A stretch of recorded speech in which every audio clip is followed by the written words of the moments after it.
Hey everybody, and welcome to a new episode of Design Cinema. This is Feng speaking, and we are at episode 114. So before I jump into today's episode, I want to say a big thank you for everyone who watched episode 113 and gave us great feedback. Seems like most of you enjoy the long format, so I'll definitely try to find the time to make more of those kind of episodes because it is quite fun for me to make those since there's not much pre-planning. It's basically what you see is what you get, and I think that's quite beneficial for those who are learning to see the entire process versus something that's edited and it makes like professionals seems like they're just creating things out of the blue and everything's all perfect, everything's all like already planned out, when in reality is sometimes not that easy. Okay, so yeah, so I'll try to do that maybe in episode 115, we'll see. So let's start today's episode, which is starting a design studio. Obviously, this is not for everybody. This is information that I want to put out there for those who might find this stuff maybe useful down the line, or maybe you're thinking about starting a studio in the near future. So today's episode, I'll do a deep dive into the processes behind it, the thinking behind it. Okay, I'm not going to do too much about how to like register a company and all that. That stuff is easy to find. Today is all about information. So it's going to be mostly a PPT presentation. So you could just listen along as you draw here. I'll try to put some drawings on the left and right of these presentations to make it a little more visually interesting. But yeah, it's going to be a lot of text and things like that. So let's jump in here. So the first thing is, why this topic? Well, this is something that I've been thinking about recording for quite a long time. So I've been working in industry as a designer, as an art director, as a creative art director, and also running my own studio. So I kind of have a good, I guess, broad spectrum of everything that's required from an individual designer's point of view to an art director hiring a design studio, as well as a design studio myself catering to clients out there. So that's what today's thing is all about, covering all those bases here. So one of which is there's not much information on this subject matter out there on the internet. So if you search YouTube on design studio, you're going to get a lot of web companies, graphic companies, and so forth. Not so much on the concept design industry. So today will be my personal insight into this. So hopefully you find it useful.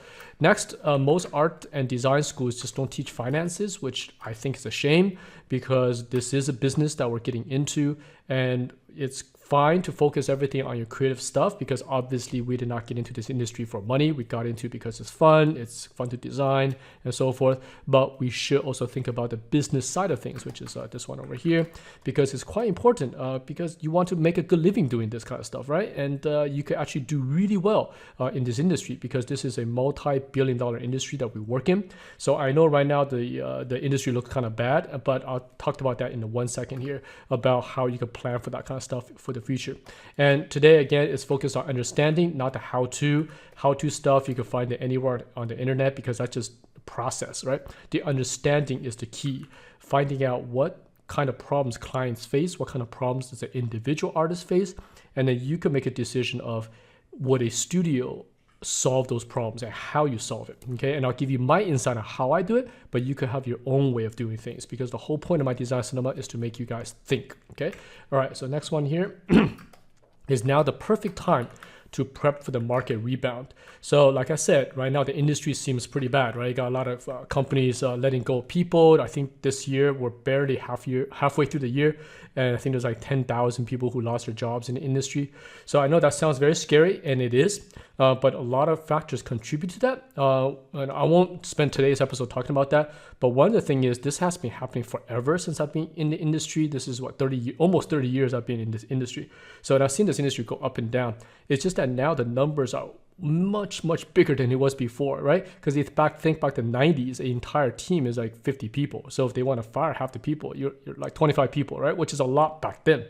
But now a big studio want to get rid of half the company. It's like 1,000 people, some massive numbers. So it's very scary. And also the industry has just grown massively since I was in business in the 90s. So everything is just much bigger scale. So of course the news also makes its rounds into social media. It's everywhere, right? You can't turn it off essentially, whereas back in the days it has to make the local news and stuff. But anyways, I don't want to talk about that too much today, but I do want to talk about the market rebound thing, which I have a little chart here. Sorry if you hear little scratching noises. My dog's walking around, so something, hear his paws. So I found this I didn't make this little chart here, but I just found something that's kind of similar to the things I experienced in the industry. So if you look at the rebound here of the industry, it's quite interesting, right? And as a business person, we have to take advantage of when the market is down, because you want to be prepared for when the market goes up. So let's take a look at this real quick, right? So in the 80s, when I was basically a tiny kid, the video game industry had a huge downfall. Too many consoles on the market, too much stuff going on, right? So this is the 80s, and of course in the mid 80s, Nintendo comes out with the NES, and that kind of just propelled games into what we have today, right? It's like all the way up into the 90s, PlayStation 1, 2, and all that stuff comes out, and the market continues to grow. And then 2008, we had the financial crisis, in which the interest rates and all that kind of stuff took a huge hit, and the housing crisis, right? So that in turn affected all the investors who had a lot of their money vested in real estate. So then they have to pull back on their other investments, which include video game companies, and that had a effect, not hugely, but we definitely see a lot of companies letting go people and also closing studios at the time. And then of course we had a huge rise. I think Skyrim came out around 2011. Diablo 3, I think these games basically became mainstream, propelled video games onto the forefront. Also mobile gaming took off somewhere around here, because 2006 is when the Apple iPhone came out, right? So then we have today, which is 2022, pretty much the height of the game industry, and then we had a huge fall, mostly caused by COVID, because companies, most of you guys probably already know this, right? Companies hired a lot of people during that time because people are playing video games, so they overhired, overproduce games. A lot of them were rushed through the door. They're not so good, but they spend a lot of money on them. And now we're seeing the results of that, in which companies have to let go of all this mass amount of people and overhead they did in the 20, basically from COVID to 2023. So we're seeing a huge drop right now, but the industry will definitely climb back up, as it always does. A few things that will probably help that. One is the 10th generation consoles released, like PlayStation 6 and so forth. Switch 2, which will be another one. And also the industry will adjust. It always adjusts. You'll find out what happened. I know a lot of people say these publishers are stupid, don't know what they're doing, but behind the scenes, they're not that stupid. Obviously there are dumb mistakes being made, but also these companies are not just idiotic companies that don't know what they're doing. They will adjust and they'll find ways, and the industry will balance out. Because I've seen this thing forever, like publishers are stupid, they don't know what they're doing, they just destroy everybody. That goes way back even in the 90s, and I experienced some of these too. So anyways, and the economy will rebound as well, as the interest rate probably lowers, right? Everything will go back to normal. So this is the time to be prepping. You don't want to be prepping when the industry is at the height of it, because then there's too saturated. So as a design studio, you want to think, okay, when this stuff goes up, am I ready to pick that up? Can I get those jobs that are going to flood the market? Because the same thing happened in these years. I started my studio in 1999, actually, right? During the height of IP creation, right? All the big publishers are doing IPs, and my studios were just flooded with work, but I was prepped for that. So even the 2008 financial crisis, I started my school in 2009. So back when nobody was spending money, I thought this would be a great opportunity to invest into a company, which is the school, because I knew everything after a downfall goes up. So I want to be there to catch that. And I happened to just catch concept art becoming extremely popular from 2009 forward, right? So our school did extremely well during that time. And just myself, I predict the industry will climb up massively in the next 4 to 5 years, way beyond what we have today. So they'll get all the stuff solved, microtransaction, all these things that kind of hurt the industry. They'll get it figured out, and they're going to start creating good stuff again. And by the way, I said I don't want to spend too much time talking about it, but right now, if you see a lot of studios being closed, like Microsoft closed a bunch, and I think a couple like Take-Two and so forth. But just think of how many game companies are actually in production right now. There are hundreds of them. So the industry is not as bad as it looks. And on the film side, this writer strike stuff will get through pretty soon, and the film side will pick up as well. Okay. So anyways, this chart basically is showing you guys when the industry is down, this is the best time to prep. Okay. Get ready. Right? Just like buying a house, you want to buy low and then you'll appreciate. Same thing with the business. Come in when it's at this point. All right, let's go to the next one here. All right, so like I mentioned earlier, starting a design studio is not for everyone. Here are some of the key points that you probably want to be prepared for before you think about doing this. First, you'll need about 3 to 5 years of industry experience, because you have to be quite good with this yourself, right? You can't just be an amateur, start a design studio, because you don't have the experience to art direct anybody, right? So you have to have that industry experience. Plus, you have to have a lot of clients that you are personally aware of, so you can start to hit them up for gigs, right, later on. Another one is have excellent design abilities. That's pretty obvious right there. Excellent work ethics, because running a studio requires you to be on it. You can't drop the ball when you're running a business.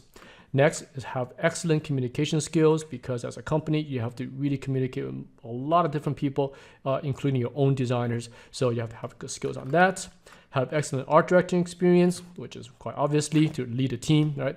Leadership skills, which these two are related. You have to encourage and lead and teach your designers to push the designs through. So if you find a problem, you can't just tell them, hey, this sucks, right? You got to tell them why, how to fix it. Basically like a teacher, right? Art directing is pretty much a lecturer kind of thing. And then have the good attitude that so people want to work with you. They follow your leadership versus they don't want to, do anything with you. They'll just leave, right? So another one, have excellent attitude and fun, which I just mentioned. People want to work with people that are cool to work with, right? So they're good to be in the office with, they're good to be on a phone call with. Nobody wants to deal with people with huge egos and so forth. So that has to be there. And lastly, you have to willing to take on a huge amount of stress. Running a studio is way, way harder than doing it on your own. Even though doing stuff on your own has its own problems, which I'll point out in a second here, but running a studio has a lot more than that. So these are things that you gotta be aware of or have the experience to do so before you think about doing this. All right, so let's go to the next slide. All right, now we're finally on to the main topic. So today I want to cover a few things. Okay, we're going to slow this down a bit now, right? Because before it was all kind of introduction. Now we have to talk about the core. First thing I'm going to do is let's talk about what is a concept design business. Okay, what we need to do. Second is identifying the issues from 2 points of view. One is from a studio point of view. These are the studios that are going to hire you as a studio. So what kind of issues are they facing? Then it is our job to provide the solution, which will be the third part here.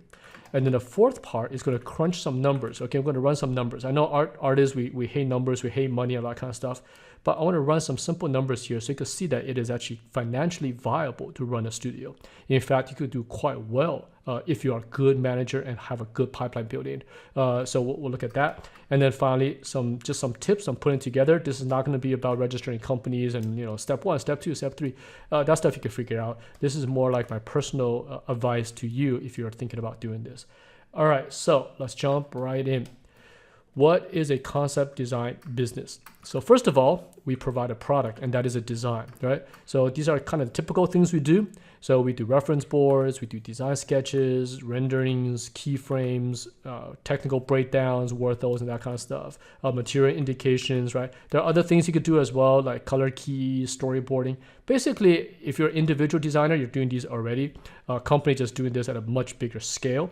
So that's generally the big things that we do. However, as a company, you also have another thing you got to do with, which is provide a good service. So as an individual, you're just a one-on-one contact point. But as a company, you're doing a lot more than that. So as an art director or a company lead, you have to assure quality control. That means whatever comes to your company, it's your job to make sure that everything going out is really, really high quality. So basically, all these things are under your control. So, and that is something we're going to see in the next slide, right? What the clients face. Because right now, without a company, an art director in the studio has to work directly with you, right? If you're a single designer, then they are the ones responsible for quality control. They're the one telling you, hey, your stuff needs to be better, or can you fix this, can you fix that? But as a company, now is your job as an art director or a company founder to assure quality control. Other things you have to be assured is on-time deliveries, right? You gotta make sure your company never drops the ball. Whatever you promise to deliver, you promise it.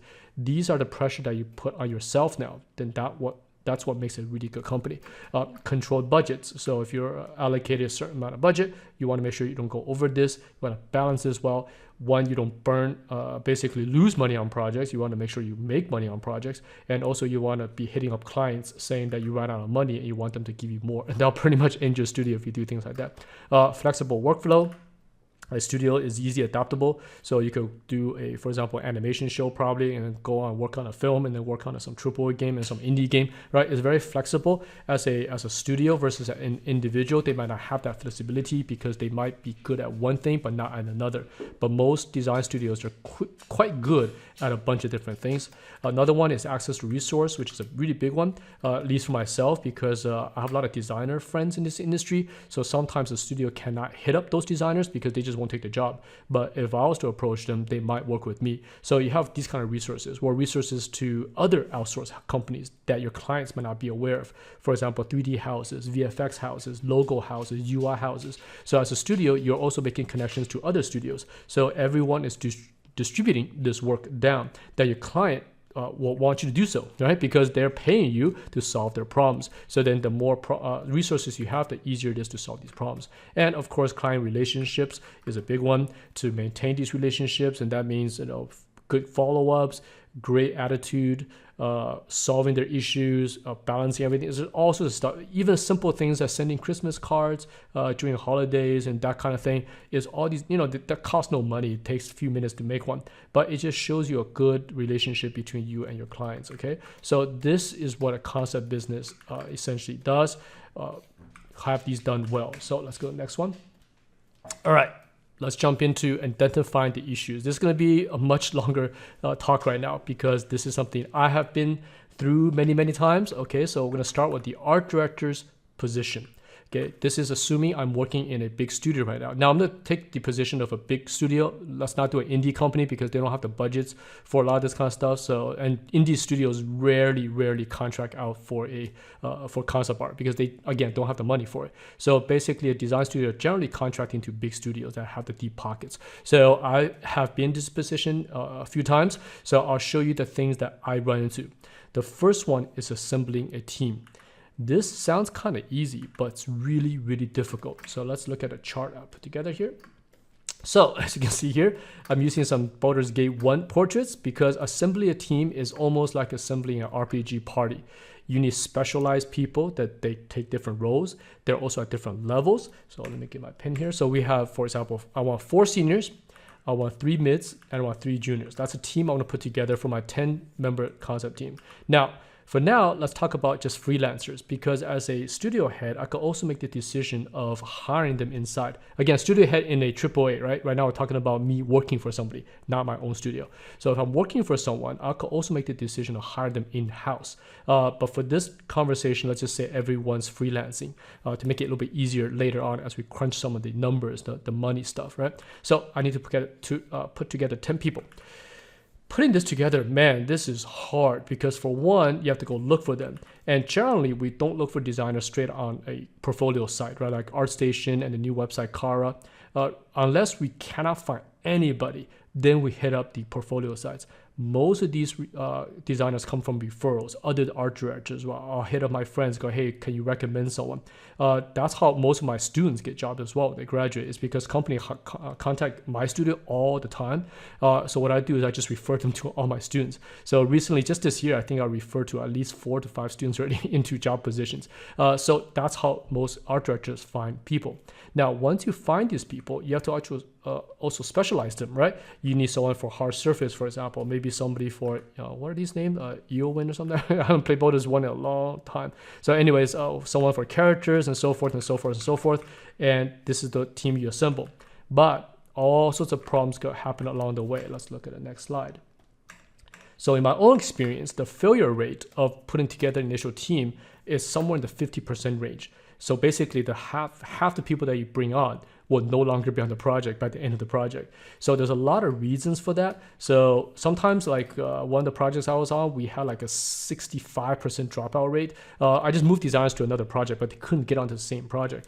So here are some of the reasons. Okay, number one, especially for seniors, is not hitting the mark. So let me explain what this means. So this is essentially everything they're doing is perfectly fine. They're not making any mistakes. Everything they're drawing, designing is good, but it just doesn't match the project. Okay, I've seen this in films as well. Like directors will look at the work and go, this is beautiful concept art, but not for my movie. Okay, so no one's doing anything at fault here. Sometimes it just don't gel. Okay, it's like kind of like maybe people dating each other. Both people are perfectly fine, but their personalities just don't match.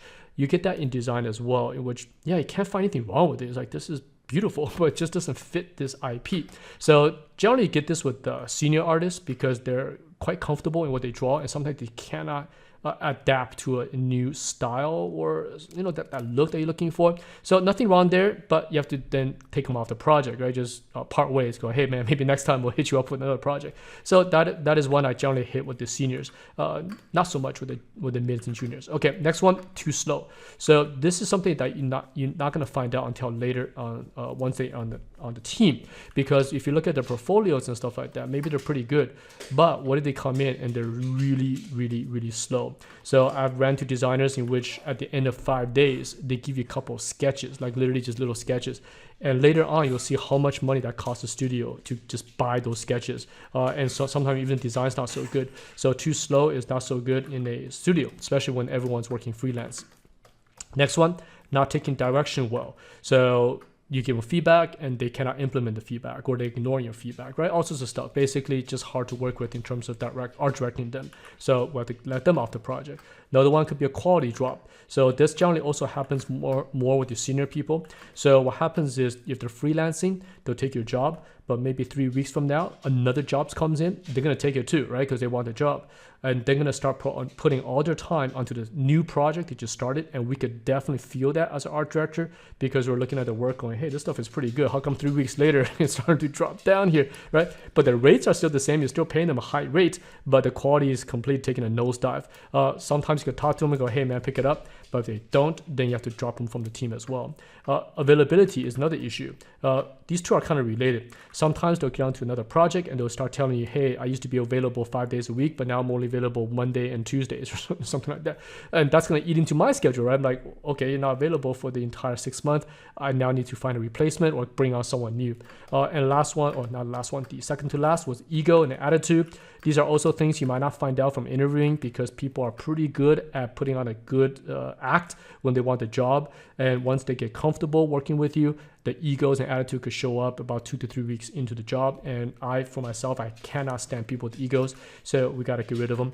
And last one, kind of related, is too many excuses, right? There's always an excuse. Oh, I was late because of this. This drawing did not come out so good because of that. I don't like to excuse people as an art director, so we let them go as well. So yeah, the dropout rate at hiring a full team of freelancers takes a while. Generally, it could take up to 2 months before you get the team to be a perfect D&D team, right? Everyone's specialized, everyone's gelling along, and this takes a while.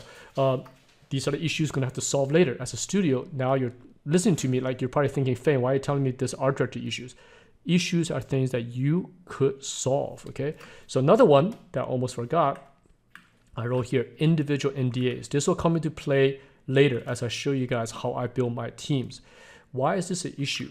Because when you hire freelancers, everyone is basically a contact point, right? There's 10 contact points here to the in-house art director. And this NDA forbids them to even talk to one another. So there's many times in which I worked on a project, I didn't even know one of my friends is on it too, until maybe 2-3 years later, right? Like some party or something. And they go, hey, what you worked on? I go, I worked on this. And they're like, oh, you did? I did too.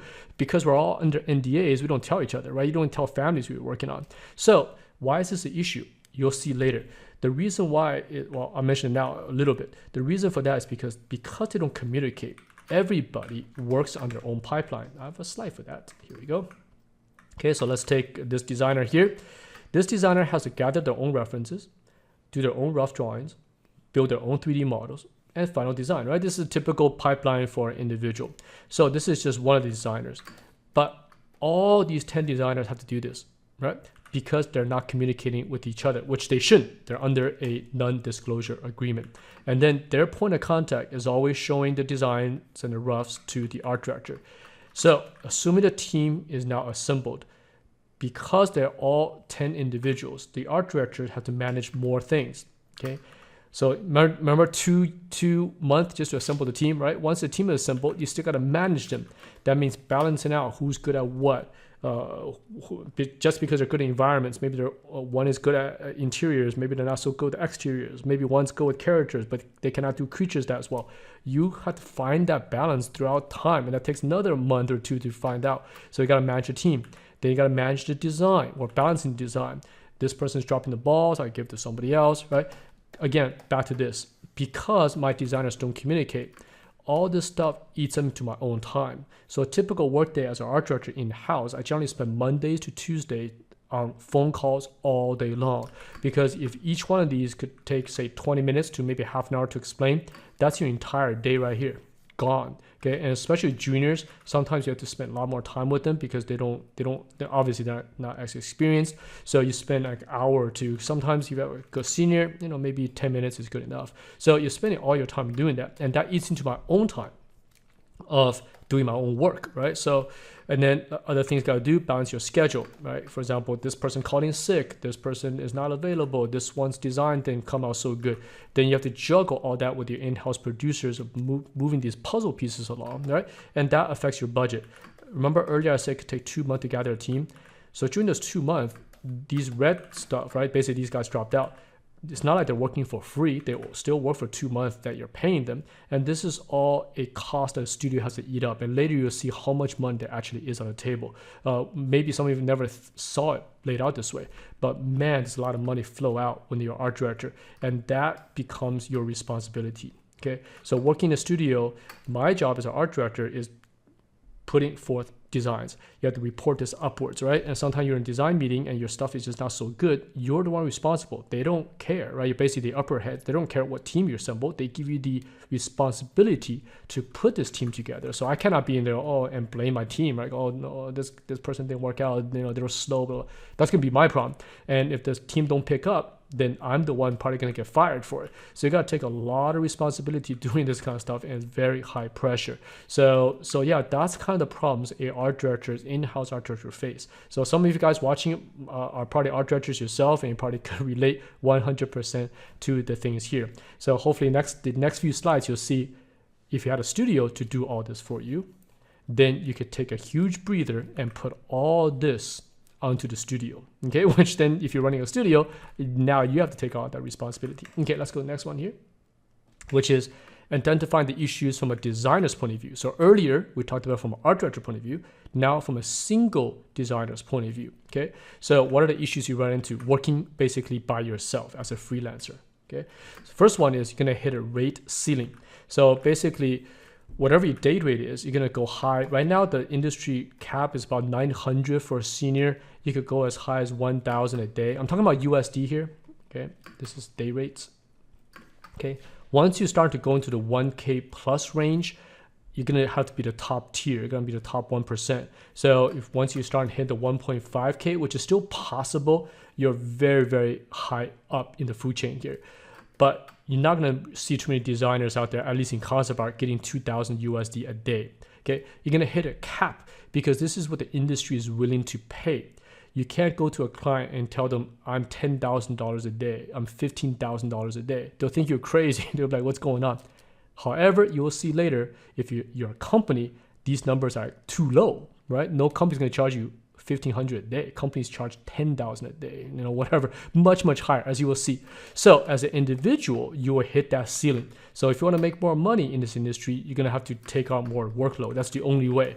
Double up your jobs, triple up your jobs. And that could then hit the thing I just talked about earlier, right? Your quality could drop because you're taking too many jobs. You're making yourself tired. You can easily burn yourself out. All sorts of issues come up with that. So hitting a ceiling cap is one of the issues. And also you get paid after. So generally, at least in my case, in pretty much every job I've done, you have to build the client and then it takes them a month, sometimes up to 6 months if you're working for a big studio like Disney and so forth. These huge studios, they take forever to pay you. So you don't get that money up front, even though you did the work, and you could be owed massive checks for up to half a year. You don't get the money, right? So that could be a problem as well. Another one is limited workload. Like I said, you're just one person. So unless you're willing to just pretty much kill yourself doing this, which I don't recommend, you can only take so much work, right? For myself, when I was young, when I was in my 20s, the most I could take is about 3 jobs. And I was just, because I have so much energy back then, I love this industry, so I could do it. But it definitely wasn't healthy for me. I don't do that anymore, obviously. I run a design studio. But when I was young, man, I took 3 jobs at the same time as I was working from about afternoon all the way to, I start about 2 in the afternoon. 2 in the afternoon, I worked about 6 or 7 in the morning the next day. So I was doing these crazy schedules because that's the only way to bypass the rate cap, right? Then you could charge $1,000 a day 3 times because you have 3 jobs, but you're gonna kill yourself in the process, right? So another one is limited work given. So what does this mean? This means that a studio working with you know you're one person. So they're not gonna give you overload of work. They're not gonna show you, tell you, hey, can we give you everything? We have basically 6 months worth of work that takes 20 people to do, but we're gonna get it all to you. Even if they do that, they know you cannot finish it in time, right? You have to get this done in the next 6 months. How could you do it by one person? So they don't even offer that to you. That's one. Two, if you're, for example, a concept artist, they're not going to offer you other, I guess, what should I say, topics. For example, building 3D models, doing animation, all sorts of stuff that if your studio is good, they can actually offer, which we'll get to in a second. Almost every design studio can offer these kind of things because the big studio seeing if you're good, you're responsible, you have good eye for things, they're going to start throwing you other things besides concept art. Because if you get, the more problems you can solve for them, the better they work with you. Because again, the money is not a big issue for huge studios. The big issue for them is the time, the quality, all these kind of things. And if you can solve it for them, they'll pay you for it. Okay. So another one is long-term relationships. What does this mean? This means that generally a concept artist by yourself, your relationship is with the AD in-house. In-house AD, the art director, right? Remember the this wizard right here, right? So that's your point of contact. But what happens is when that point of contact leaves the studio, there goes your relationship with that studio. Now that art director could take you to a new job, whatever they're at, they could hire you there too. But the studio you work for, they might not even know you because remember I said earlier, the responsibility of this person right here, oops, wrong there. This person's responsibility, the studio head above them might not even know these people exist. So if he leaves or she leaves, everyone here, the contact is broken. Okay, and that's happened to myself as well. So generally when I go to a new studio, I take all the freelancers with me, right? I'm not gonna give the studio, hey, here's my Excel sheets. Unless they ask for it, you kind of have to give it to them. But generally you lose that contact. So limited long-term relationships when you're working as an individual. And this one, I purposely made a separate slide, which is you're gonna wear too many hats. This is one of the things that kind of made me start a studio. And I think most of you could relate. Let me show you what that is. Earlier, we talked about the main task as a designer, right? Gather reference, rough sketch, 3D model, do final design. This is our job. This is what we mainly do. But if you're a freelancer, you have a bunch of other things you gotta do, which are here as well. Look at all this. Other tasks you have to take on, okay? Manage your portfolio, say on an ArtStation website with a new car website. You gotta upload, all that kind of stuff, and it takes time. You gotta manage your social media, things like Instagram, perhaps Twitter, and all these things, right? Put on a good social output, I guess, for clients. If they're gonna look you up, they're gonna see like you're a good person, you don't say anything weird and all that kind of stuff, right? So you gotta manage that kind of stuff. You also have to study the industry trends, what's hot right now, what software is out, all these kind of things you gotta kind of put in the back of your head, right? That's just one. Another one, you gotta contact the clients. If you contact them, you might have to attend Zoom calls for interviews. You might have to talk to art directors. They're not gonna hire you just off the bat, right? You have to talk to them. You might even have to attend meetings, especially if you're in Los Angeles. A lot of directors will call you into their studios. They talk to you, and all this stuff is not paid. You know what I'm saying? It's free work. So it's work. It's time you put in to try to get the jobs, but you gotta have to do that, and that, guess what, takes away from you in the studio doing designs. Another one, you gotta manage your own schedules. You gotta prepare invoices. You gotta track your own budget so you don't actually eat into this project. And myself, I absolutely despise this thing right here. These two, I don't mind so much, right? But man, do I hate this thing. I'm so bad at it. In fact, in the early days of my freelance, I think this is a story I probably told on Design Cinema before, but I used to work for, I did freelance for Epic Games, right? The Fortnite people, but way back in the days, they're doing Unreal and they're doing Gears of War. And I can't remember which project it was on, but I worked on the project and I forgot to bill them a huge invoice. Well, at the time, it was about $12K, right? Which is still a lot of money even today, $12,000, right? I found the invoice like a year later. I just forgot to send out the email to the finance department. And I found a year later, I go, oh man, I never billed them for $12,000. And at the time, I was like, forget it. I think if I build them now, they're going to think I'm pretty lame. So I actually never collected this 12,000 from Epic, whatever, right? So that's the kind of stuff that happens when you are doing everything by yourself. I was so swamped with work that I forgot to hit send. I assumed I did. I never did. I found the email in the, in the inbox. They put that in the draft or something like that. One day I just decided to click the draft. And I go, what? I never sent this out. So these are things you're going to have to do. And I hate doing this kind of stuff. As a studio, later we'll talk about, you can have people do that for you. Another one, you have to check emails. Okay, there's something also I hate because you have to go through all the scams and filters. This has been around forever, way before social media. Even back in the 90s, we'll get emails like, "Would you like to work on a project for free for exposure," and all these dumb stuff, or really stupid requests where clients have no money. They waste all your time, and then they tell you their budget is zero. So these are all things that eat up all your time. And then you have to do miscellaneous studio tasks, buy equipment, upgrade your computer, buy hardware, all these things. And all of this basically equals task saturation. Okay, this right here. It eats into your time and it fills your brain with other things other than design. And when you finally get to sit down in front of your computer to do design, you're tired. This is something, again, I experienced in the early days, and I couldn't do it. I was like, I need to start a studio. I need to start to offload this stuff. Oops, wrong button here. I need to start offloading all of this to somebody else. I better pay people to do this for me because I only want to do design. That's what I enjoy the most. I don't enjoy doing this kind of stuff. Okay, so let me see anything else on this slide. I think that's it. So let me take a quick break here, and then let's continue on the next part. All right, so we're back and we have covered all the problems that clients face. Well, not all, but the things that a design studios generally could solve, right? We saw the art director's position, putting together a team, manage them, and all the stress that goes with that. And now as an individual, the things you're dealing with. So now let's look at some solutions, okay? Provide the solution as a design studio.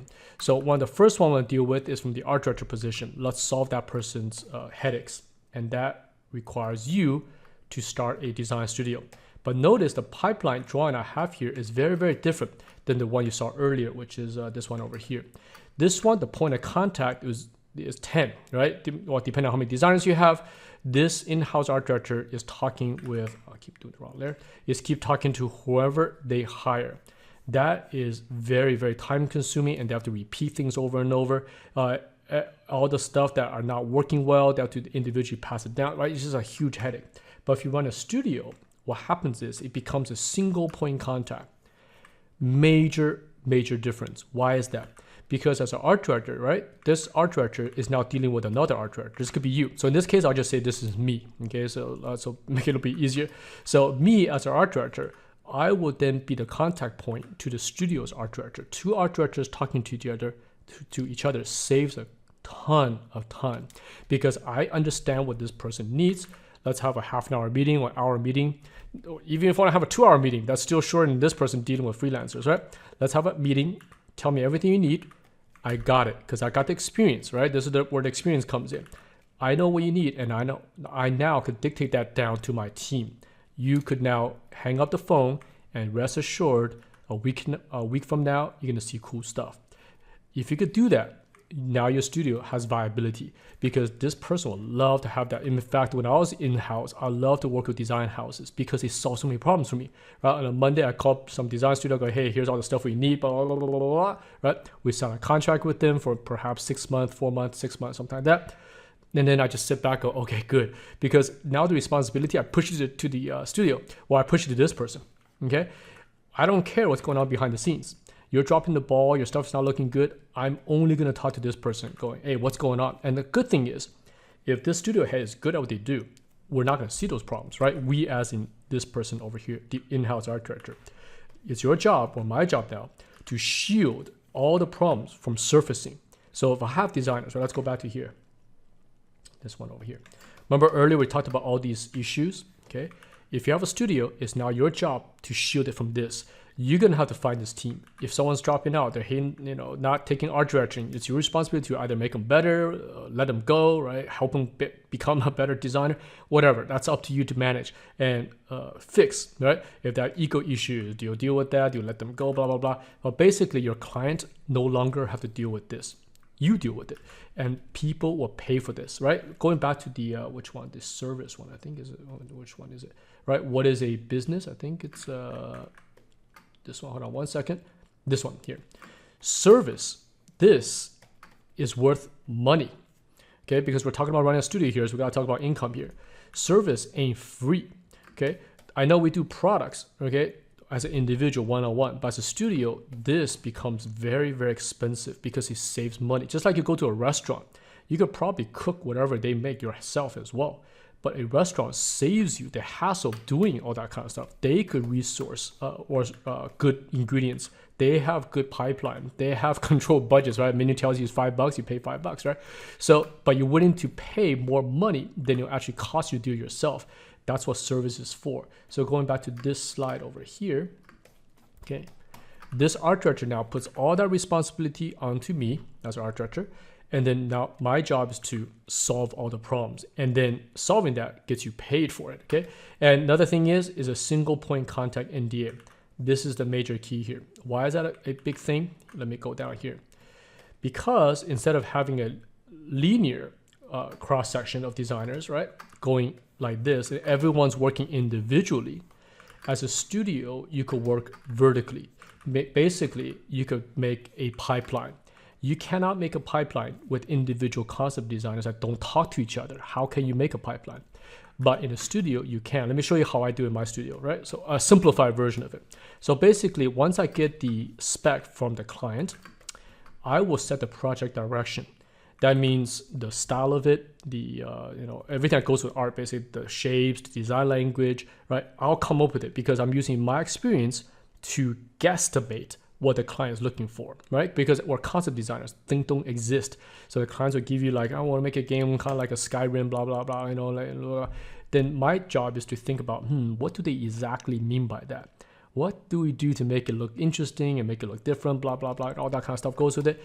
And then I'll start gathering references. One reference gathering, not every designer do it, I'll do it, okay? And then I'll generate all the rough thumbnails, especially for the important set pieces. So I'll do some quick sketches. And usually this takes me the early 1 or 2 weeks, I can get all this solved, right? Let me think. My last project, this took me about 3 weeks or so to do, right? In the meantime, my team's working on something else, right? They don't have to be involved in this. So I don't bring them on until I'm totally ready. So the last project I worked on, I spent about 2 weeks gathering references, and then spent about a week just thumbnailing a bunch of stuff out. Kind of like what you saw in episode 113, right? The long episode. That kind of stuff for an entire week, just roughing. So why is that important? Because the next step is I can hand that to my 3D team. This team did not exist in this version. These are all concept designers. These concept designers have to build their own 3D models, right? So, and that's up to them and whatever resource they have. But as a studio, I could have a dedicated 3D team. So in my studio, I hired them from VFX houses. So they're not even concept designers, but they're really good at reading concept art. They know how to build it, and they're really, really fast because their job is pure 3D, right? These guys build film sets and stuff. So they're much, much higher quality and faster than a general concept artist. So, and also they're floating around. They're not on one project at one time. I bring them in when I need them, and then, for example, they build 1 or 2 days of models, and they're off to another project inside the studio. That creates a very fast pipeline. So they provide the rough 3D models. Rough 3D model for 3D artists is really, really fast. In my studio, they could generally do that in about a morning's time, sometime a day at most. They could build pretty much like a finished rough 3D model in a single day. They could do lighting and composition, because in my roughs, I generally have lighting comps and things like that I want. Basically fed everything to the 3D team. And then they get everything ready for the concept team. Your alpha channels, your color keys and all that, right? It's all whatever they call those cloud maps, right? So you could color select everything out. The fog layers, the ambience, the ambient occlusion layers, right? It's all separated. It's all prepped. It's all pipeline. And then that is then given to design team. Notice now, I don't need 10 people. I could do this with 5. Sometimes even less, depending on the whatever the project is on. If it's something that's not super difficult design, I could do this whole thing with maybe just 3 people, right? Because again, I have 3D models already here. So my concept designers come in and they polish this, right? They polish it, they refine it, they render designs out, and they could do this much, much faster because the design's already kind of solved out, at least the major direction. The references is on the server. Everyone looks at the same references. We don't, not everyone has their own reference pool. We have one. And then the 3D model has already been built. So their job is now refine and render. So instead of doing something that takes a week, they could do this in 2 to 3 days. dramatically cutting down half the time, therefore half the team. So because the goal here is I'm building a pipeline here that could do everything this art director here could do with 10 people. I could do it with less, because otherwise you cannot make any revenue from this, right? You got to make an efficient pipeline and solve all the issues. So this is exactly how my studio is set up, by the way, right? So but I have more than just one team. I have multiple design teams, multiple 3D teams. So then you can take on multiple projects. And then say this is a week's time. So actually let me write on this, right? This is actually very close to how I operate. Generally, this is Monday. This is Tuesday to kind of Wednesday. This is Thursday and Friday. Okay, basically right here. So by end of the day, generally Friday morning, I'll look back at everything we've done. So I'll give them final design feedback. I'll filter out designs that might not be good for this week. Maybe I'll fix it up, or I will fix the presentation, which is over here. For example, we put the really cool stuff in the front. If a couple of designs coming from the juniors not super hot, we'll put them up to the end of it, right? We'll put it in the middle somewhere, right? I have the experience to slot portfolios in a way that doesn't get caught, not in a bad way, but doesn't give clients a bad taste in their mouth, right? You don't start with like a bad drawing and then the client's like, what the heck happened? You could put that later as the client's already satisfied with everything. You could slide in a couple weaker pieces. That doesn't mean they're bad. Generally, the general design, the idea is fine. It's just that the polish is not super high. So you could put the less polished ones later in the portfolios or in the presentation, and most clients don't really care. But in a freelance realm here, completely different experience, right? When I was in this position here, sometimes I'll open my email, because you get the emails randomly throughout the week. Like on Fridays, I'm collecting all 10 people's work, right? And maybe I'll collect the junior one in the first thing that came in is from a junior artist at 10 in the morning, and it's just not so good. And that just gives you a huge damper for the rest of the day. Like, oh no, this stuff sucks. I can't show this to my meeting later in the afternoon, right? And then you get another one that's like so-so, like, oh no, it's not so good. And hopefully, your seniors save the day. You just don't know. So that's the kind of stuff that you have to deal with. So, but if you're working in a studio, I might have those pieces, but I'll rearrange it for a good presentation, and then we'll arrange for a Friday 3 p.m. meeting or something like that to show it back to the studio head over here. So this is the studio pipeline that I run, and it's very efficient, but it takes time to build this efficiency up. Okay. Now, other things you have to do. Once your pipeline is secure, you have to offer these services as a studio. Obviously, great design directions, especially if you provide multiple directions. This is where multi-team comes in. If you have teams that's very good with AAA stuff, like the photo real stuff, you might have members that could do cartoony stuff, which my studio employs. I like to do sometimes animation shows, very cartoony type stuff, because it's fun. So then my studio could offer you multiple art directions if you want. We could give you multiple styles versus over here, right? If whatever you hire here, you're locked to that style, unless these guys are flexible. But most of the time they're not. So you have to switch teams if you want something completely different, and that creates headache and also burns money. So let's go back here. You should have some studio specialties. So you don't have to. You could be a generalist, but I find studios that have specialties are easy to work with, because as an art director myself in the studio, I could then tell which outsource house is good at what, and I target them. For example, you're very good at science fiction stuff, or maybe you're very good with fantasy characters. Maybe you're very good with just creatures, right? There are a couple of studio houses out there that are really good like dark creatures, vampire stuff and all that. So you just go to them for that. And generally, the specialty is related to the founder's DNA, right? Basically, it's in your genes. So for myself, I'm really good into science fiction, hard surface, machine stuff, environment stuff. So we rarely get character stuff, and if we get it, I generally don't even take them, because that's not what my studio is really, really good at. So we'll then recommend another studio, like, hey, maybe for this, hire this studio instead, or you could give it to us and we could then hire that studio for you. It's up to the clients. So because my studio specializes mostly in hard surface, right? We also have to provide a locked budget. So why is this so important? This one, because as a studio, the whole point is to alleviate stress. Going back to this slide over here, see, when things start to fall, these two things start to go completely out of control. Okay, this design's not so good, this person not designed so good, you just lost probably $10,000 in that week, maybe more. Later you'll see. Okay, that's gonna start making the budget slide. The schedule is gonna slide. But as a studio, how do you solve that? Well, it's in a contract. Okay, you're telling them, here's a load of stuff you need to do in the next 6 months. Let's say there's 125 designs. Okay, you look these through with your producer, you use your experience to think, or to plan, can your team solve this 125 designs in the next 6 months? If you think so, now we lock this. This is how you solve the client's headaches. We tell them, we'll solve all these, we'll do it really well, okay, unless there's drastic changes on the client side, we're gonna get everything done, and we could lock the budget as, say, $350,000 or something like that, right? Actually, it should be more than 6 months or way more than that. Sorry, my math is completely wrong here. If it's 6 months, we're talking about probably easily. Oh, how come I can't delete this? Okay, I'm back here. Ran to a slight Photoshop issue, so I'm back now. So, anyways, I was saying the budget for 6 months on a project is going to be higher than this. You're looking at probably higher as $500,000 or something. Right? It depends on the studio you're working with. Anyways, we'll do budget later. So, what you do is you lock this down, right? Even say that's $350,000. You lock this down for 125 designs and you promise the studio you'll get that delivered. Now, if you can't, then this is when you run into a problem because you might eat into your own budget, right? So you're going to have to put more designers on it. You're going to have to put more manpower, whatever you need to do.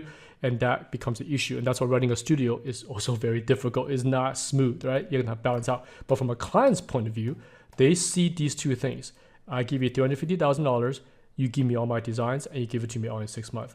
If you can do that, I'll trust you with the money. And that's how studios survive, right? If you're really good at doing that. So these are things that when I was working in-house as an art director, I love working in these studios because I could give them pressure, right? I'm paying you, so I will give you pressure. For example, we could give you a logo design to a logo company. I go, I need this logo done in the next 3 months. Now, the design itself, I need animation, I need all the marketing stuff that goes with it. Can you give it to me in 3 months? They go, sure. And then they'll give me a quote. I'll look at it. I go, okay, this is fine. Say $80,000, $100,000, whatever it is. We'll give it to you, and then you finish it on time. So now I don't worry about it, right? I'll check on it every 2-3 weeks. I'll make sure it's going along, but I don't have to worry about it because I put the responsibility onto the studio. And if you hire a good studio with a good track record, they generally will not drop the ball. So then I could put that into my shelf there and go, okay, now I'll move on to something else I gotta do in the studio. That thing is no longer my problem. So same thing here. As a studio, let's try to solve those issues. Flexibility, we talked about earlier. Studio, you want to provide the ability for clients to try things and change things, also stuff that you have to do, be flexible against that with it. And also lastly, providing a professional service. This is goes without saying. You want to be professional at all times. Okay, so now let's crunch some numbers. So like I said, most artists hate numbers, but let's look at some of this stuff so you can see that running a studio is actually financially viable if you manage your team and your schedules and your budgets well. It is hard and it takes a while to get into that position. So later I'll show you some or tell you guys some tips on how to start slow. Okay, but it is completely possible. So like I said earlier, we're gonna deliver high quantity, high quality. We're gonna stay on the budget, stay within schedule, and provide consistent service. So let's first look at the price from a client's point of view from this example here, right? The art director with 10 team members. Here we go. Client studio burn rate with 11 members. Why 11? Because the freelancers are 10 and my in-house studio is one of them too, right? So I calculated this one person here is in-house, so they're not freelancing, so they're gonna get paid a salary, but I roughly estimated that salary into a day rate. So let's just say this art director here is making $300,000 a year, which is pretty typical nowadays, right? By the way, I made an episode on this on day rates and salary like 5-6 years ago, and that stuff is it's kind of old now, so you're gonna have to update everything by another 20% or so. So anyways, this person is making say $300,000 a year. That comes down to about $1,200 a day. So that's their salary, right? Gonna have to pay them. And then you have a freelancer. 4 seniors, I'm gonna use 900 USD a day times 4. That's gonna give you 3,600 a day. 3 mid, I'm gonna use 600 a day for 3 of them. That gets you 1,800 a day. 3 juniors at 300 a day times 3 is 900 a day. So in a single day, as an in-house art director, I'm burning the studio about $7,000 a day in a single burn. In a week, I'm burning almost $38,000 just contracting 10 concept artists and myself, right, as a studio head. That's almost $40,000, right? In a month, I'm burning $150,000. So some of you guys maybe never saw numbers like this if you're just doing it as an individual. But on the other side of things, when I was working in these houses, these are numbers I was playing with. lots and lots of money flows out, right?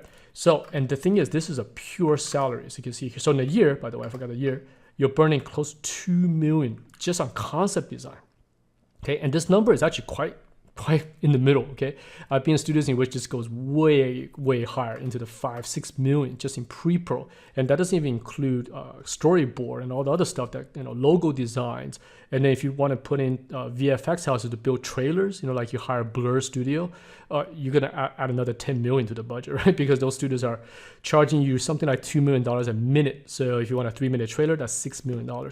So anyways, for concept art, these numbers add up, and this is just pure salary. Doesn't include 401k, or actually these guys don't need 401k. It doesn't account for when the artist drops out, we have to replace team members, we have to bring on more team members, right? This is just a pure number by the simplest forms. So that means if you now are running a art studio, you know how much money they're spending on stuff. You come in and quote them, hey, how about I do the same thing that your team's doing, but I'll do it for 150k flat, or maybe even 170k. Why the overhead? Because I'm saving you the headache. Right? I can't spell today. Okay?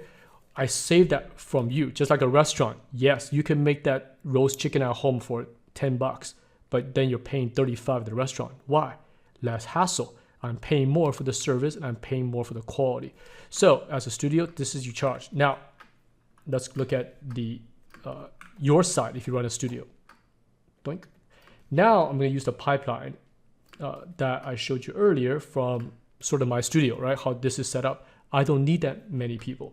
I just need half. But we're going to keep the rates the same because we don't want to lowball anybody, right? We're going to pay. We're all designers here. We all pay each other well. Okay, take care of everybody. So the rates are exactly the same. So when you hire a contractor in-house, it doesn't mean try to screw everyone and make them lower, right? So this is same rates, okay? However, I added a 3D team because they're not on my concept team, but at their price in here as well. So now I have 7 people in my studio. So 600 a day, 1,200. Senior still 900, right? Mid at 600, juniors 300. Same rates, but half the amount of people.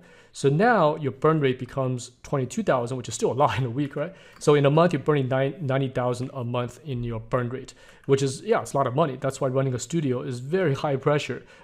If you're not doing things correctly, you could easily actually lose money because you're gonna have to pay people no matter what, okay? So if you're not managing things well, you can actually lose money in this process. So anyways, this equals to about close to about $1 million or just over $1 million a year in running this tiny team of just 7 people, and it doesn't not include you.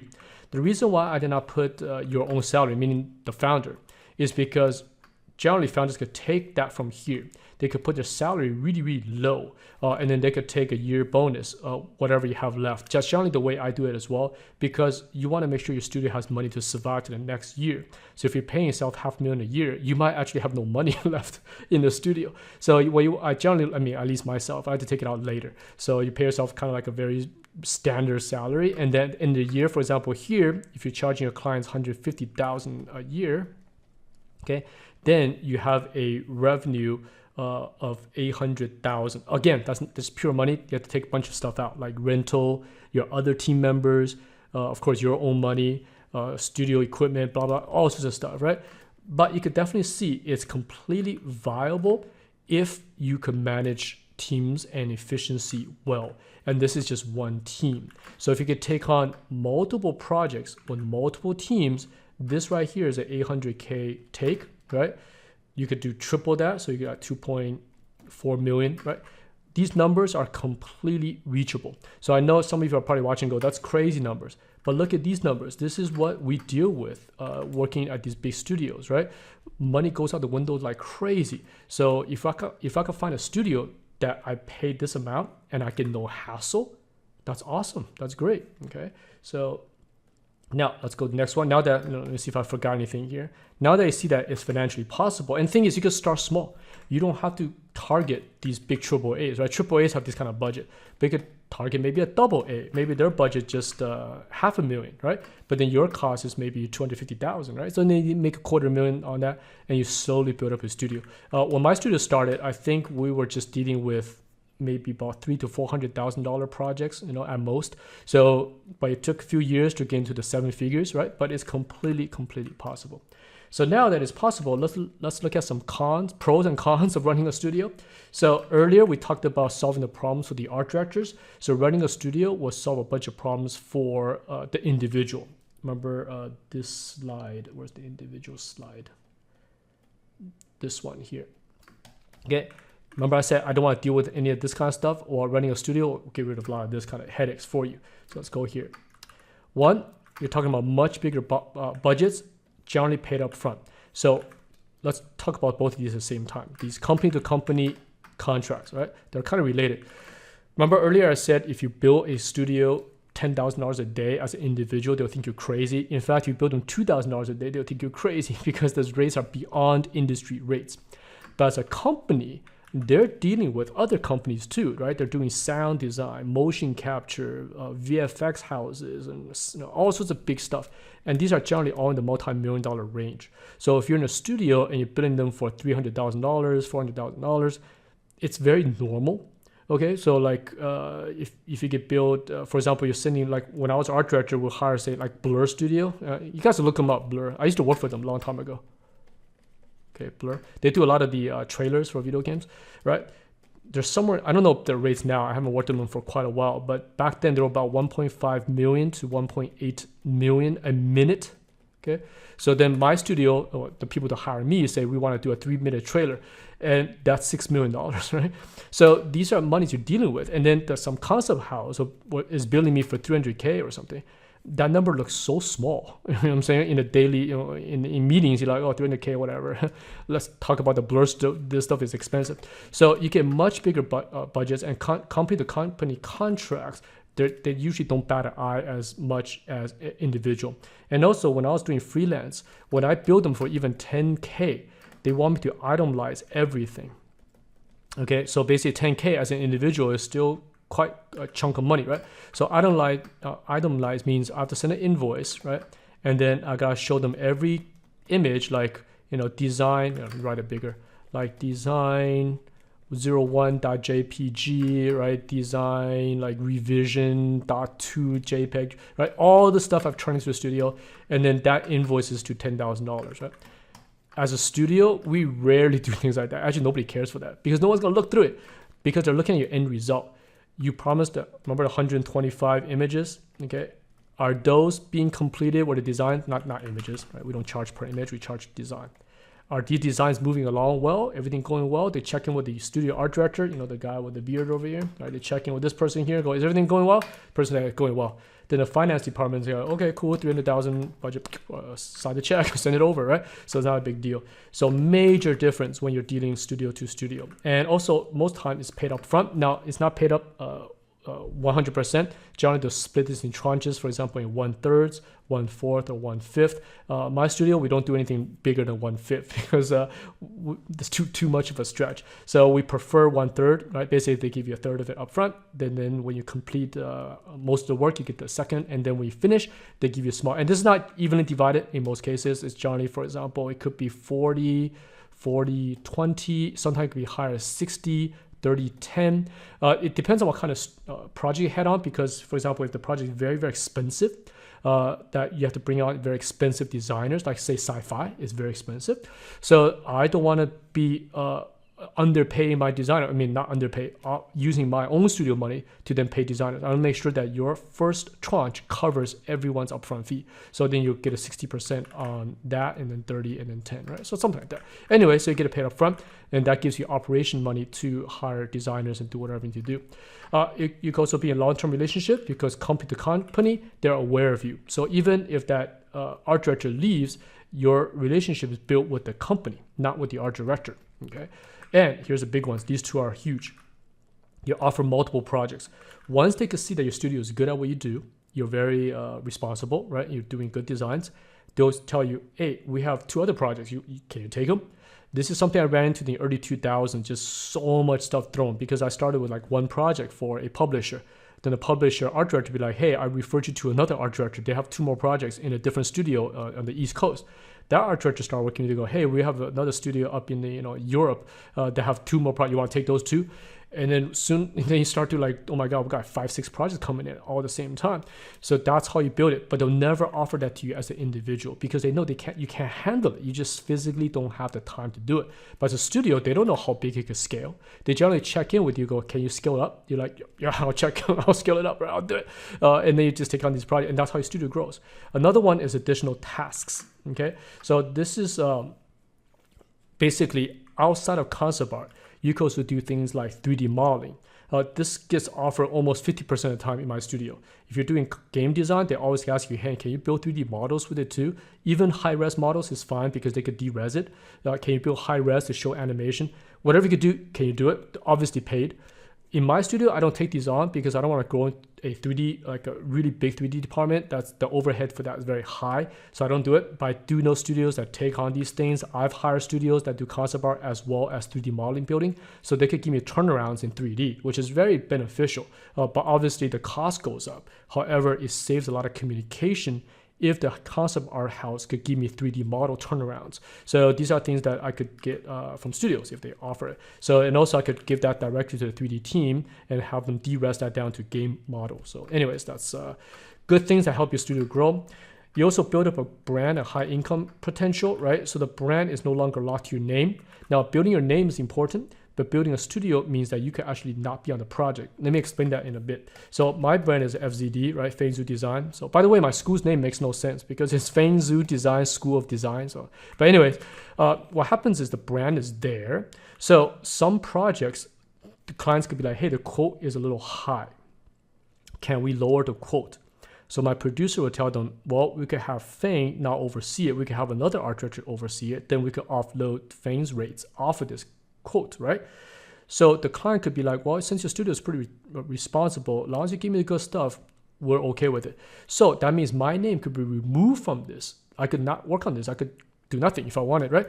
But the brand still moves forward, right? That's assuming you have a good team. So that's very beneficial. And of course, we talked about the high income potential. So if you grow your studio to be a medium-sized company, you're talking about 7-figure earnings and stuff like that, right? That's completely possible. And these two I love for myself. One is it frees you to focus on your own designs, right? I mean, not your own design, focus on design. I don't have to deal with all the crap that goes on in your life. I just deal with design. I sit at my computer and I just draw. So, and of course, control your own future. I started a studio in 1999, but really kicked off around mid-2000s, right? Because I saw how many studios are letting go people, right? I mean, I'll tell you the story. I think I told it before. This was actually at Electronic Arts in 03, 04. So I was doing freelance for them, but they gave me a table in the company, right? They gave me my own office, even though I was a contractor. And one day I went there and literally nobody was in the office. So I asked the art director, dude, what happened? They're like, oh, the game shipped, so we don't need nobody anymore, right? So the whole team is gone. And I thought to myself, I go, man, that's pretty crazy, So I don't want to be in that situation, right? I want to be able to know when I get fired, So if I run my own studio, at least I know if my studio is going to go under or not. But I'm not in the control of somebody else, which don't tell me anything, right? Because a lot of the people who got let go, they didn't even know it was coming. It was completely out of the blue. So I did not want that for myself. I like to be in control of my situation. So running a studio definitely give you that control, even if for the better or for the worse, right? But at least you know what's going on. So anyway, so these are some of the pros, in my opinion, of running a studio. Here are some of the cons. Okay, one is it's much higher stress, like much higher. So before I wrote like a bunch of much, but I deleted it. But anyway, it's much higher stress level because you're dealing with high pressure with a lot of responsibilities, right? It's your job to make sure your team is doing well. It's your job to make sure you're getting jobs. You make sure you got to make sure everything, basically the brand or the quality is remaining high. And that means you're pretty much working all the time. Not physically working, but sometimes you're at dinner and you're still thinking about your company. Sometimes you're going to bed, you're thinking about your company. Versus a 9-to-5 job, you don't have to do that as much. You can kind of leave work at work and just go home and relax. But when you're running a studio, it's much more high pressure. So the way I deal with this is that I don't do OT, which some of you probably already know. I also don't do weekends. So this is the way I deal with not overloading myself. These are rules I made long time ago that I still stick with today. Although today I'm recording this design cinema on a Saturday, but I don't consider this work. I consider this kind of fun stuff to do. So, but in official work, I don't do these things on weekends, except for maybe some teaching here and there, but that's fine. But I'm talking about client work. I don't do, okay? Another one, managing and leading a team. I put this as a con, even though leading team is pretty fun, but you'd have to deal with all the stuff we talked about earlier. Remember this slide over here, right? People who are too slow, not taking art direction, their quality's dropping, they're giving you a huge ego, attitude issues. And I mean, I worked with so many designers in the years, and even though I think 99% are good, is that 1% that totally ruins your day, because there are people out there with huge bad attitudes, ego, jealousy, all sorts of stuff. Take advantage of studio. They're out there. They're rare, but they're out there. But if you're running a studio, you're going to have to deal with them. Versus as an art director in-house somewhere, I could just tell the HR to fire them, right? I don't have to deal with them. I go, that person's not good, let them go. Somebody else will handle it. But if you're running a studio, you're going to have to deal with that. So, and that creates, basically just ruins your day or ruins your month, or whatever it is. Okay.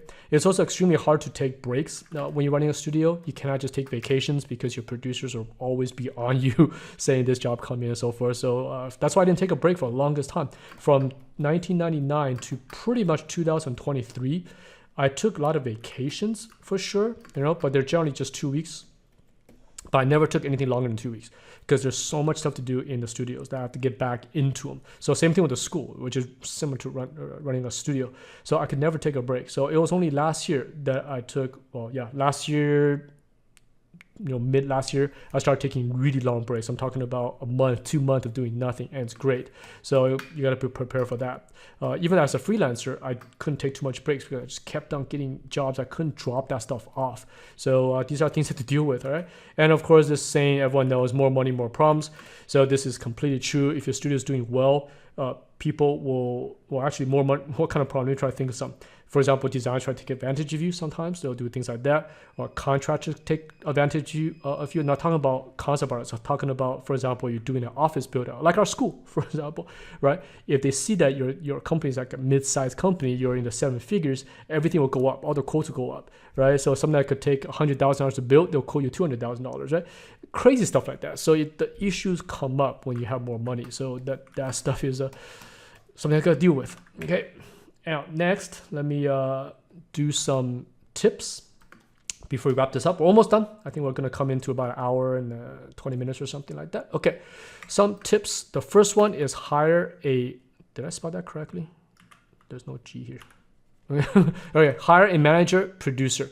Okay, so why do this? This is super important for myself because you need someone to handle the money and budget. I hate Excel sheets. I hate managing budgets. I just don't like it. Okay, so hire someone to do that for you. There are people who are trained specifically to handle budgets and money. They're business degree graduates, so they're very good at Excel and they balance budgets for you. I cannot stress this enough. Okay, unless you're an artist who likes money, but I myself, I hate it. Okay, I don't even care about making money, by the way. I just like doing design. So I hate doing this kind of stuff here. Okay, so next one, producers or managers are not biased to your projects. Okay, let me give you examples what it means. They always protect your studio. As an artist, sometimes you could be easily swayed by the coolness of a project. This happened just like last year, okay, before I took my break. We had a pretty big client come in, and then they emailed me personally. They found me on my personal email and asked if I'm available. So obviously I forward that to my producer and tell them to follow up. And then a couple of weeks go by and I ask my producer, I go, hey, what happened to that project? Did it disappear or what? And then the producer's like, oh, they couldn't pay our rate, so we let it go. And then I was like, oh man, but the project is cool, man. It's a big IP, blah, blah, blah. They're like, yes, you could take that project, but that means we have to pay ourselves to work on this project. Does that make any sense, right? Because their budget was so low that in order to meet their demands, I have to pay money to work on this project. Does that make any financial sense? Of course it doesn't. So when the producer told me that, I go, yeah, you're right. Even though it's pretty cool, but there's no way we could do it without losing ton of money on it. So we had to take it, had to pass, right? So a producer will protect the studio first. They're not going to be biased and take on projects because they're cool or something. So another one will be contact point for one client. So I'm a contact point for the art director, but for the finance department, for other producers, for other managers, they all go to my producer. So I don't have to deal with people who are not designers, right? So that saves me a ton of time. They also maintain relationship with clients. So that's something I mentioned earlier. Nice emails, holiday cards, small things. If I'm in town, they'll try to arrange some dinner. So if I'm in certain cities, they'll see if that city has any of our clients, and they'll try to hit the art directors up and say, hey, Feng's in town, we could arrange a nice dinner, blah blah blah. These are small money things. They're nothing in terms of monetary stuff, but we're people, and people maintain relationship, and it's good to be in that world, right? To just be cool with everybody, right? So, and producer can help you manage that and maintain it. It also shields you from headaches and anger. There are really bad clients out there. Okay, clients that that trick you, no money, all the stuff I mentioned before, waste your time. You could send a producer or a manager to deal with that first, and they could shield you from all of it. So they have no budget. You don't have to hear about it. You don't have to waste your time going to a meeting and then find out at the end of the meeting that they want you to work for free. Right? So I send all my producers out, and that's their job, right? You're paying them to do that kind of stuff. And this already mentioned, it frees you from design because your producer doing all that, and they also track your design team schedule for you. And they also help you manage non-design team, like for secretaries, I have finance people in my company, like that pays salaries, right? So they'll manage all that kind of stuff, or that team for me. So I highly recommend doing this. So when I started my studio, this is my second person I hired, basically, right? So then you bring on designers afterwards, because I needed that appointment. Because remember earlier I mentioned this, I absolutely despise doing this kind of stuff. So even a lot of my social media is not managed by me, so it's posted by my team members, because I don't like doing that kind of stuff. So anyways, let's go back to here. All right, and some small tips to get you started. Okay. Start small, okay? Work with trusted designers. So our students, later I'll give you some examples of the actual design students out there that I've worked with. Some of them are by my own students, graduates. So what they do is they start working with each other. They're classmates, and they come together and form studios. So you could probably go back and, somebody might ask, hey, why don't every designer do this, right? Which chart am I on? This one, okay? Why don't these designers start their studios? You can. But like I said, running a studio is not for everyone. Not the design part of it. It's everything that goes with it. Some designers don't want to do that. So what you do is you could get together with friends of yours. If you want to be a more business side person, then you work with friends who want to do design. And then we both take care of each other. Because remember, the rates are the same. We're not going to lowball anybody. We're paying everyone the industry rates. It's just that if you want to run a studio, you take on the stress, but of course that comes with financial reward as well. And that's a decision you're gonna have to make for yourself. So next one, a tip is takes money to make money. So in the beginning of my studio, I invested everything back in. I didn't really take money for myself.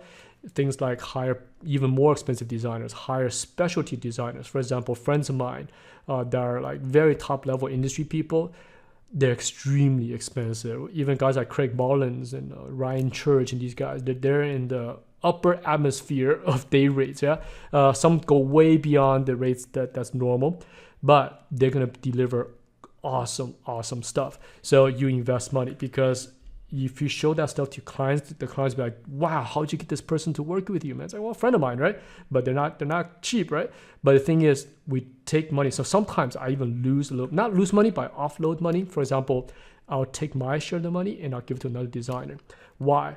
Because that designer is going to give me something that's going to be awesome, and that builds your brand. Okay. So other things you can invest are better equipment.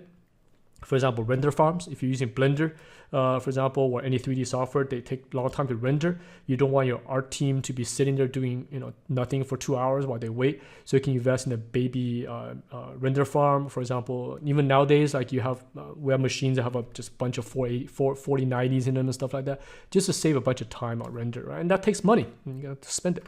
So build client trust through service. Let me focus on this one real quick. Okay. There are a lot of good designers out there, a lot of good artwork out there, but sometimes excellent service could trump that, man, could excel beyond it. Sometimes a studio, their designs might not be the best of the best, but working with them is awesome. I'd rather work with them than work with someone who's really good at design, but difficult to work with. So as a studio, sometimes I even look at, I tell the clients, I go, hey, my studio don't specialize in this, Let me try to think. Like last year, there was like animations, like a lot of character animation project. I'm like, dude, I don't really do this. It's not my expertise. I'm not very good at the Pixar, Disney type stuff, right? But the client's like, we worked with in the past.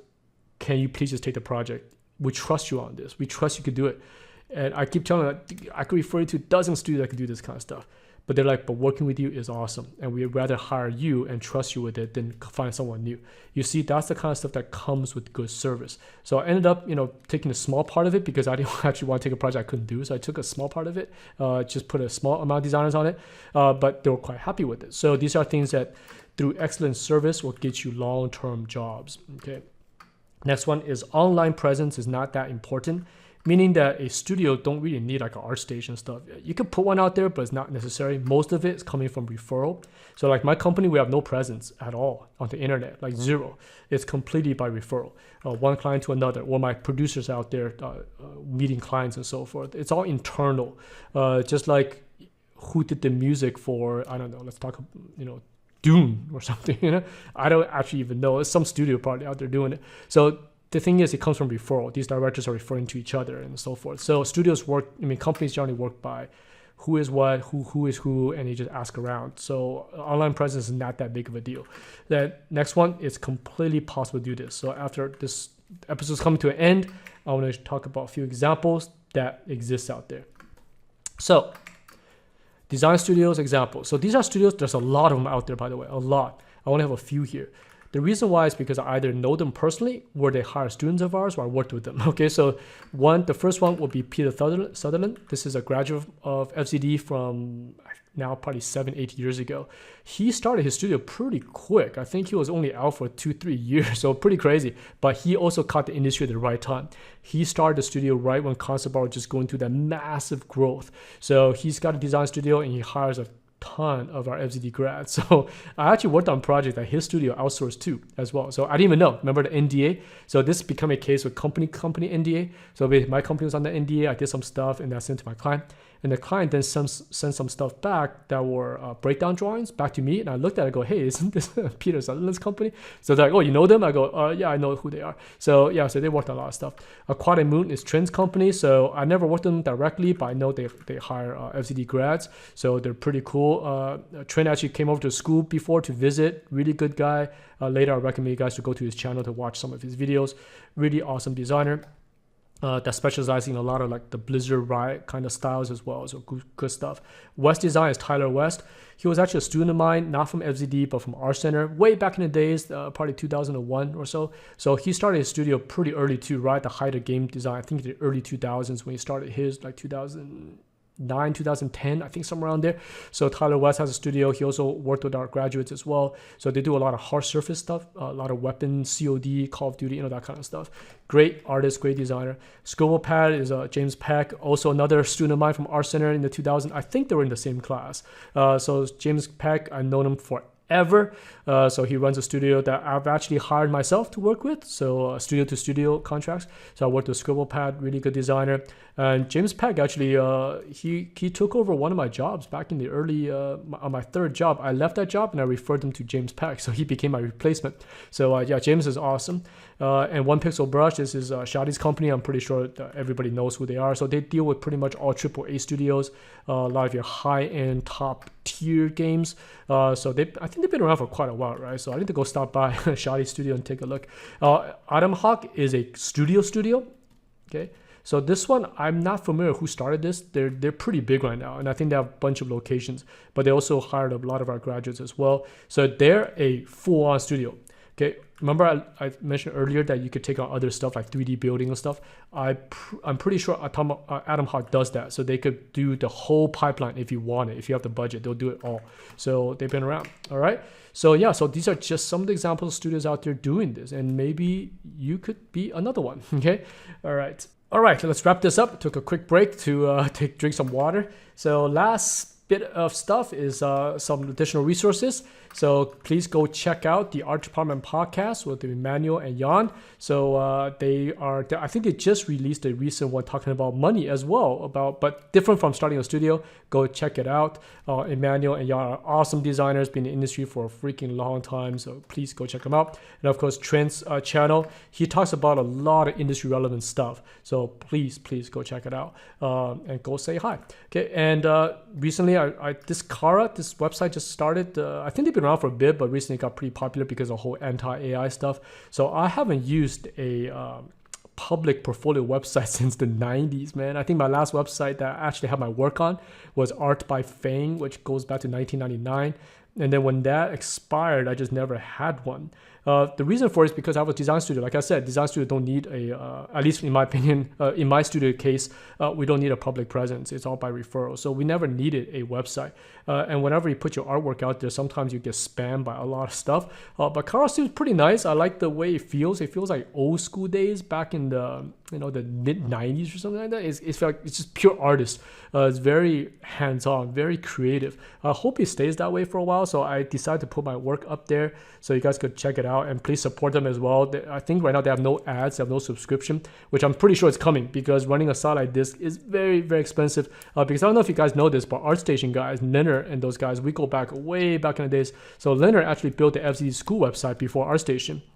So they were building ArtStation at the time, and then we contracted them to build the FZD School's website, and they were able to actually give us a lot of the code they were using for ArtStation. That's why if you look at our gallery from fzdschool.com, it shares a lot of common stuff with ArtStation. So anyways, Leonard then eventually went to build ArtStation, so I know how much their monthly server costs are. It's in the hundreds of thousands of dollars. It's insane.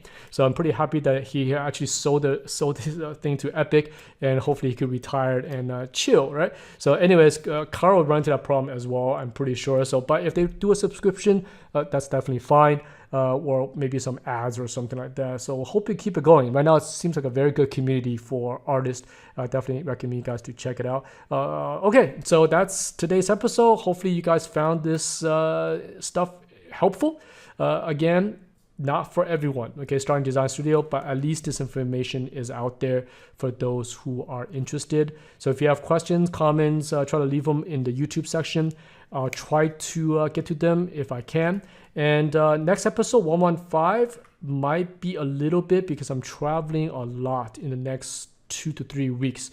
So it'll probably be delayed by at least 2 or 3 weeks, okay? So I'm not even in my studio. So anyways, thank you so much for watching and have a great day ahead. And I'll see you guys in episode 115. This is Feng Zhu signing off. See you later. Bye-bye.